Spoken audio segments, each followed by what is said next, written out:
Talk to the guys. I want to talk to the fellows for a second. The men, the boys in the crowd. How you guys doing? Good? What the fuck ever, you know? I want to help you right now. I want to help you in your relationship. I want to help you to end it, you know, clean. But here's a couple of things that you need to know right away in the interim, okay, that you need to realize. Number one, guys, you're never, ever gonna win a text argument with a girl. It's never gonna happen. They will always win 100% of the time. So I want you to just give up on it now. Don't even get involved in it. A couple of reasons why. First of all, girls type fucking fast. Right, we're 2 sentences in. I was not late yesterday. And then you see the 3 dots come up. The 3 dots of I'm not finished appear. She already had her turn, but the dots. So now you're under the gun. You gotta get yours out fast. And of course, that's when autocorrect changes the word yesterday to like Neanderthal, a word that has nothing to do with yesterday. Nothing. Yesteryears, potentially. You're 4 sentences in, and then she sends like, wow. She sends a manifesto. Right? So much information comes through your phone, your phone gets hot and drops to 54% battery life immediately from a full fucking charge. Why? Because the Constitution of Megan just came through. Ladies and gentlemen, please welcome to stage Katla McGlynn from HuffPost Comedy and Dane Cook.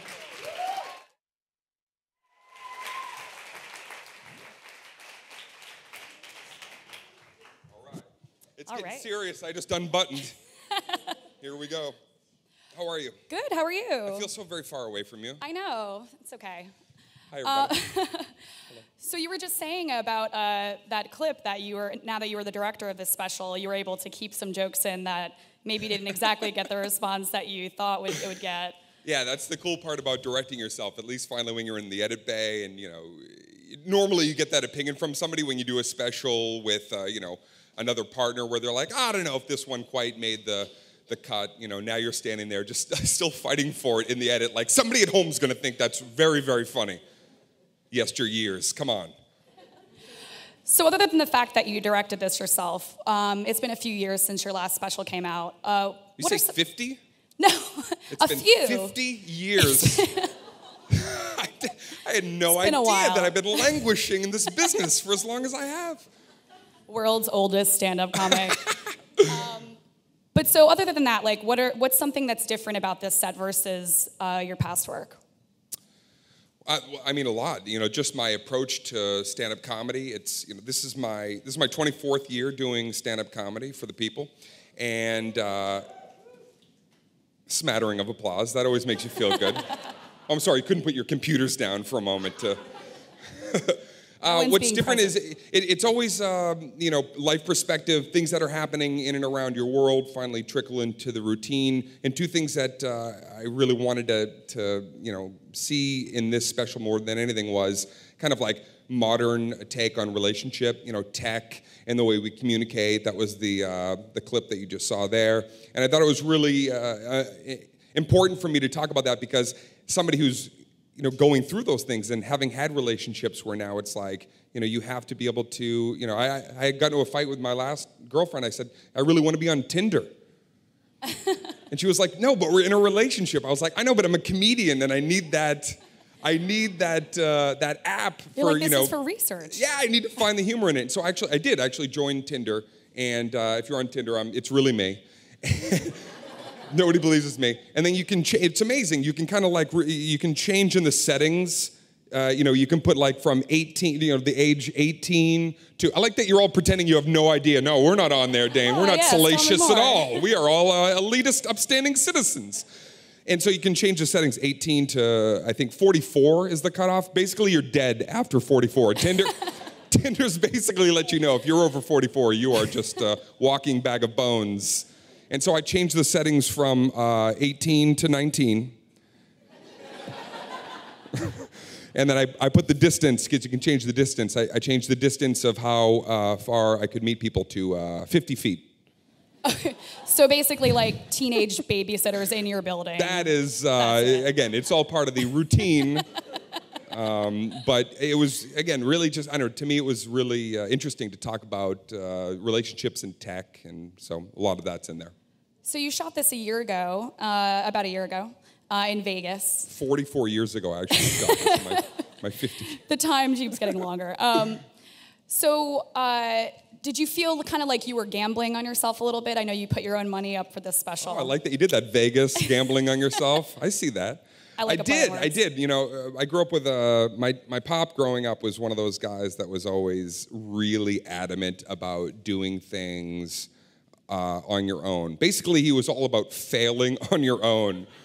Was my father. He had a lot of different businesses growing up, and I remember asking him once, I was like, why do you always have these new, business ventures? And he just told me, he goes, I love the petri dish moment of trying to figure out how to make it work. I don't think he enjoyed the success of businesses. I don't think he cared about if they, rose or failed. And I think I had that same kind of promotional passion, and so I really, I like. I like, kind of working towards setting something up so that thematically it matches kind of, where I'm in and around in my life. And I wanted to do this special on my own to really, a bit of a, homage to my pop, but to prove to myself that I could really, do something separate from any other big corporation that wanted to come in and partner up and have it be 100% purely my belief, and that unfortunately has to come from your pocket sometimes too. So that was a little scary. Yeah, I can understand that. It cost me $50 million. I went way over budget on day one. So you're one of just a handful of comedians that's ever sold out MSG, Madison Square Garden. That's right. That's a big achievement. That deserves an enormous round of applause. So, directing this special on your own, doing something like that, do you have, what is your next, comedy milestone that you hope to achieve? I really want to do a show on the fucking moon. I want to do the first zero gravity, honestly, and this is, going to probably be one of those moments, it sounds kind of cliched, but it really wasn't. I knew I always wanted to play large venues. I used to tell my, family growing up, I used to say, if you support me in this, if you really allow me to do this and believe in me, I said, I want to entertain the world, and I'm going to shoot for the highest, echelon that I can make it to. And my sister saw Steve Martin at Madison Square Garden when I was 15. She came home and she was just so pie-eyed about what she'd seen, and as she was telling me the story of what he did, and I saw how, he kind of affected her. I said to my sister at 15, I was like, I'm going to play Madison Square Garden someday, so you can come see me. And she was like, great. She was like, awesome. I'm going to buy my ticket now, little brother. It was just kind of like, this is just amazing organic belief that my family provided for me, and to be able to make that come true and be one of several guys to do it was a real treat. Yeah, of course. So here's something I know it was really a tragedy earlier this year when Robin Williams passed away. Yeah. But one quote that was going around that I feel like you would definitely agree with is that anything that is not funny at a certain point will be funny. Is that something that you hold as a mantra? Well, certainly not that quote. Waiting for it. Oh yeah, wait. Well, first of all, I got to say, Robin Williams, I dedicated the special is dedicated to Robin Williams, and, huge impact on the comedy world. I think the day that Robin Williams passed away, I had a dinner that night with Bob Saget, was a very good friend of Robin's. They kind of, came up together in that, how you guys doing back there? They came up together, and I was fortunate enough, I already had a dinner with Bob that we were just going to do that night, and even though Robin had passed away, Bob called me, he's like, can we still do this dinner? I'd really like to be around. Comics really wanted to be around each other that night. And, talking to Bob, we were saying, you remember, there was that earthquake in, Chile a couple of years ago, and some scientists said that the Earth's axis was 0.002%, off forever due to the power of that earthquake. And that's how I feel about Robin Williams passing away. I feel like the comedy world shifted and won't ever be the same to some capacity. It's really tragic, really horrible, and I'm glad we have so much, source material to be able to see of his forever. But that was really a horrible thing to have happen. How does comedy, your act play into, the grieving process? I know you had a tragedy with your own parents passing away, and yes. I mean, you've now been able to put the special together since then, and it's very personal, I imagine. How does that help you get over something like that? Well, I think that you can't mire in anything in life. Even good, you can't anything. If there's something impossible happening, both my parents got very ill with cancer. That was impossible. I don't really still even know how to explain to you what that felt like. I know that we laughed a lot. I know that my family had an incredible sense of humor, even when they were, frail and very sick. We cracked each other up to the point where it was, you'd be laughing and crying at the same time. Basically, you're insane just in that moment, just laughing and crying. But you don't mire in it. You don't meander in any of that. And also, even in success, I've learned that it's kind of equal. It's like you take it, you enjoy it, and you kind of put it into something new. If something negative happens, I put that into something new and positive. And if something, incredible like the special happens, I want to try to take that and put the spotlight on something else. I want to do some stuff, Boston Children's Hospital this year. Maybe I can use the special and the attention from that to, you always try to circumvent, I think, one thing into another. And it's a lesson I learned many, many years ago, losing my folks like that, and something I continue to do, on the daily. Right, like turning the negative into a positive. Always, yeah. Something else comes to mind. Or turning the positive into, not a negative. Positive plus. I like to ruin days when I'm feeling upbeat and effervescent.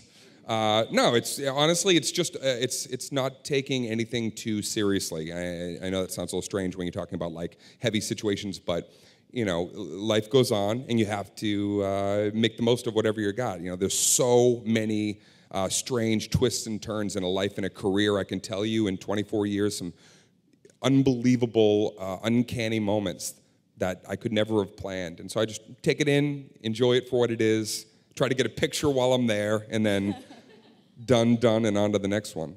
That's a Foo Fighters lyric that I just slipped in there. There's Easter eggs in this conversation.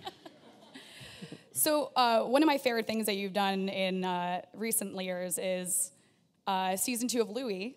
Yes. Louie wrote this incredible scene that you did together Right. to sort of confront these joke-stealing accusations Right. and this feud that you've had for years. Did that sort of put an end to that for you, or do you still kind of deal with those types of comments? Well, when you live on the internet, nothing is ever over. It's kind of the bathroom wall of our lives. Everything is, and by the way, everybody's, gonna, at one point or another, a picture that you posted is gonna come back to haunt you. So it's not just people in the public eye that are gonna be, the target of that. For that particular moment, I would say that was like a high water, low moment in terms of, that was like my first backlash, ever. Was that happening. And I knew it was going to happen. I remember telling my family about it. I remember telling a couple of years earlier, I don't know what it's going to be. I don't know where it's going to come from. I said, but the pendulum swings both ways. I'm about to get my ass whipped in the spanking machine big time because, I was fortunate enough. There's a great quote. I worked with Kevin Costner on a movie called Mr. Brooks. And it was during this, real trying time. And I remember he looked at me one day and he said, you're really feeling it today, huh? And I was like, yeah, and he goes, just remember something. When you take big bites out of the universe takes big bites out of you. And he goes, you just got to accept it. And so with the Louie thing, when he finally called him, was like, this is, this thing has gotten, kind of stupid, out of control, and we should be owning that moment, not anybody else. I was totally down. He wrote that. It wasn't improvised. It was completely Louie's words, verbatim. And we went in and we just did it and then closed that chapter forever. And anybody who still harkens back to it, it's like, all right, good for you, but, we've moved on. Yeah, it feels like old news now. Yeah, very much so. So, Until you brought it up today. I'm so sorry.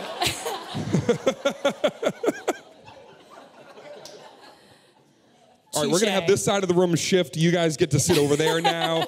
This is ridiculous. I guess it's a good time now. We'll take a question These from the audience. These are the nosebleeds of the build today.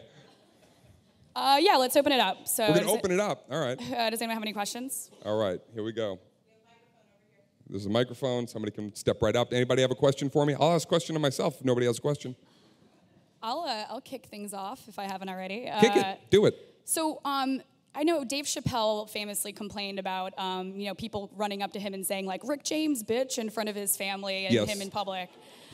You have quite a few quotable lines and jokes yourself and gestures. Yep. Do you ever have any like outrageous fan interactions? Do you think people ever ran up to Mark Twain when he was like on the riverboat being like, "Don't let school get in the way of one's education," huh? It's the most flattering, wonderful thing, and honestly, everybody deals with it differently, and I know Dave pretty well. We came up together through the, down in the village in New York when we were young Turks, earning our comedy stripes down there. And for me, I've always looked at it as if people want to recite a line back to me, I love it. I think it's amazing. It's never been a turnoff. Nobody's ever come up and screamed it in my face while I'm trying to, make out with my girlfriend. Or I don't know. I've never been uncomfortable with it. As a matter of fact, because I've always been so in touch with my fans through social networking and email and all that kind of stuff, I think kind of the greatest moments for me are when I receive letters and I receive comments from people that are like, here's what happened to me in my life, and you helped me through something that was impossible. I remember writing an Iraqi soldier years back, and him and I were corresponding. I sent over a bunch of my CDs and stuff for the fellas and the ladies that were over there kicking butt. And I started this correspondence with this guy, and he didn't write back for about a month and a half. And when he finally wrote back, he said, I had this routine about heists, how every guy wants to do a heist. And he said, hey, I didn't get a chance to write back because we got into a pretty bad firefight a few nights back. And he said, and as we were shooting at, Taliban and in the darkness, he said, as we were firing into the dark, trying to protect ourselves, we just started yelling your bit, the heist bit, going, where's the van? Where's the van? It's supposed to be here. And I got emotional. I'm laughing, and I'm like, that to me was an incredible moment. Like these guys were quoting my stuff while they were, fighting for our country and protecting us. And so, no, I always think it's a pretty cool thing to have somebody want to tell you to you. What if they find out that reciting your comedy bits actually helps protect them, and then your comedy becomes like a weaponized as a defense mechanism? Wait a second. If you say one of my bits 3 times, like Beetlejuice shows up, and I don't know where you just went with that. You just went kooky on me. They're gonna bring you down to the Pentagon. I love this idea. Weaponized material. I don't know, a joke that kills, literally. Ouch. That was rough. Hold on, somebody's waving a cell phone. Oh, we have a Twitter question, actually. You have what is it? What kind of question? Awesome. A Twitter question. Oh, Twitter question, yes, okay. Hashtag AOL Build. Okay, let me try to summarize it. Basically, they know that comedians can be a sort of, a shitty group of people in terms to each other. That's what he was saying. Who said that? Basically, in terms of the competition, and someone's asking... Who is this? A sketch comedy guy? You don't even want to know. Comics versus sketch guys. It's always been like the Hatfields and the McCoys. What's the question from this douchebag? Well, it's actually kind of sweet. They're asking if during your last couple of years... Hold on, can I recant that They're asking... D-bag? Ooh, not this time. Okay. So basically, during the last couple of years, you did have your parents. You had a few bad things that no one wants to deal with. Does the comedy community, no matter how successful you are, people you came up with, do they reach out to you? Do they care about other comedians when they go through these type of things? Yeah. I mean, comics, the comedy community, listen, it's very competitive. We're a unique breed of people, comics, pretty sensitive. I think that's part of what makes our, comedy alluring for us, is that we get to, absorb kind of these things that affect us and then turn it into something. You see it as performance. You see it as kind of like a confidence, but oftentimes, when we leave the stage, like when I leave the stage today, I'll cry for several hours. I have like a bonnet that I put on myself and a Bjorn, and then a big man carries me around the city. You did your best. I do my best. Thank you very much. But comedians, much like family, when you come after us, then or if when there's something that's really harrowing that's happening, you'd be surprised at how resilient we are for each other, or at least I am. With my graduating class and my group of guys, when they need me or vice versa, then put down the mic and we're where we need to be. So you mentioned, sorry, I thought we had a question. You mentioned social media before, yes. Briefly. You were one of the first comics to really utilize MySpace, that sounds so ancient now, as like this tool of connecting with your fans. Yes. Is that something you still put as like a priority? Not on MySpace, but yeah, I'm still on MySpace. I just every day I'm like, come back! It's just you and Tom now. I will tell you something, and people don't believe it's me and Tom. Yes, with that side picture still. I still do all my own social networking. I still am the only person that reads my emails. I don't have anybody else, filtering, and it's easier because you're on the go, and we have all this tech to where we can kind of have things on the run. But yeah, no, I built a grassroots following, and to me, it's like politics. It's where you get your word out. It's where 8 years before podcasting, I had something called The Voice of Doom, which was on my Dane Cook jukebox on my site, and I would just talk, kind of like just freestyle and talk into it, and it was like early podcasting, and I loved it. I loved being able to listen, being on stage, standing on stage, in a way kind of similar to this, but there's very few places where you can get the real truth from somebody. You can't get it on most television shows. There's a boss upstairs in a sound booth telling you what you can and can't say. You can't get it in most magazines because somebody's going to filter it and edit it. Standards and practices going to come in and tell you can or can't do this sketch if you're on a show. But you can go into any fucking comedy club and you can hear the real deal truth. And that is glamorous. And that is like something that people should embrace and want to go and see. Is it always a perfect night? No. Do people bomb sometimes, and is it uncomfortable? Hell yes. But to be able to go and sit into a dark room and listen to somebody's complete 100% truth, that is, to be a part of that occupation, it's the greatest job next to Alaskan crab fishermen that I can think of. I don't know why I think that's such a great job, but yeah, it's great. You got to support local comedy. You got to, I'm down at the Comedy Cellar Village Underground the last couple of weekends. Every show packed, and just watching great performers and people with brilliant ideas. I'm watching Colin Quinn work out his new special, and it's amazing. He wouldn't be able to do that anywhere else with a group of people without somebody impeding on that, and that's really wonderful. A question? Yeah, go ahead. You just spoke What's a little your name, bit about... man? Come on. My name's Jay. How you doing, Jay? Big Good fan. All right, thank you. Is there anything off limits? You just spoke a little bit about just saying the truth, giving your whole truth, like at night. Is there anything off limits that you don't touch? It's not doable? I would say no. There's nothing off limits, and yet timing is everything, and it's also the particular performer that you're seeing. For me, I can get away with a lot. Sometimes I don't get away with things. I've had people record stuff, and then it ended up on CNN. I'm not even kidding. I had a bit that I was like just kicking around with 35 people at a club, and it ended up as like a CNN poll. Is this funny? And it was like, and first of all, I voted no. I logged in and was like, no, this is a hunk of crap. This wasn't material to be shared. It was kind of a stream of consciousness conversation I was having at the moment. But I will say, I definitely think that anything heavy that's got kind of like the air building up in it, there's a moment where that pinprick needs to, people want to release, people want to laugh. Maybe you don't want to laugh too soon, but some people go into that comedy club and tune in because they want somebody to say what they're thinking now, because why keep the hurt in? Let it out with a laugh. Even if it's kind of obtuse and a little bit strange that you're laughing at it, it sure beats letting it rot you from the inside out. So I say to comics, and if any young comics are listening, you'd rather do something that's going to make a few people leave and be like, I don't ever want to see that guy again, than, I don't know, be milquetoast and try to, like, please everybody, and then everybody just thinks you're dumb. Boring. It's great advice. I think Thanks, we have Jay. time for one more question. Yeah. Jay's on the crew. Jay wasn't even... Some producer back there was like, nobody wants to ask him a question. Jay!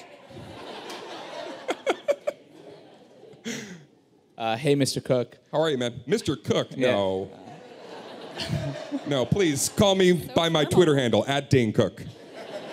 Hey, what's the craziest or the funniest fan interaction you've ever had?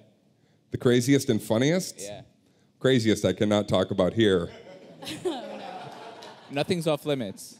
Watch Troublemaker, and maybe you'll see the some of those. But craziest? Do you mean in terms of? Grab that mic again, man. This is going to be like our own little bracket, side bracket. Could we be Facebook friends after this, or no? What is that? Could we be Facebook friends after this? Facebook friends? Yeah. No. It's a 5-year waiting list, actually, at this point. And I siphon through that myself. I look at your credentials. Your question was basically something crazy that's happened, like, away from comedy, fan interaction-wise? Or? Yeah, like something funny. I'm putting crazy and funny hand in hand, so.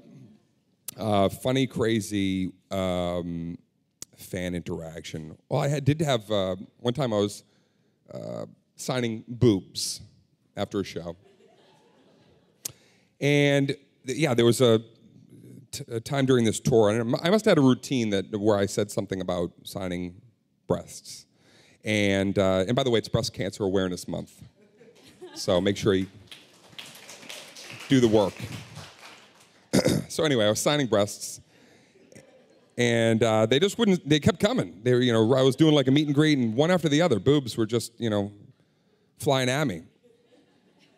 And then I turned, and I was talking to one of my friends, and I said, isn't this crazy how many boobs I'm signing? And then I turned back, and a guy had his balls out. And they were out. I don't mean like, kind of like, Easter egg hidden, no. They were like, they were on the table. And I remember he handed me a marker, and he's like, come on, man, equal opportunity. And a couple things. First of all, I signed them, but it's very hard to sign balls. It's kind of a strange surface. And I had the Sharpie, and then, by the way, I'd never held a writing implement, so at the furthest point that you can hold, I held, and then I immediately chucked it into the mist. Anyway, thanks for your question, and yes, we can be Facebook friends. That was not the craziest, by the way. I'll share that with you when we, I am, or whatever it is. When you're on Facebook, I guess. All right, and I guess that's all the time we have, though. No way. Yeah, it went by so fast. That went by way too quick, but thank you very much. I hope everybody enjoys the special. It's going to be a great time, so tune in. Thanks. Thank you.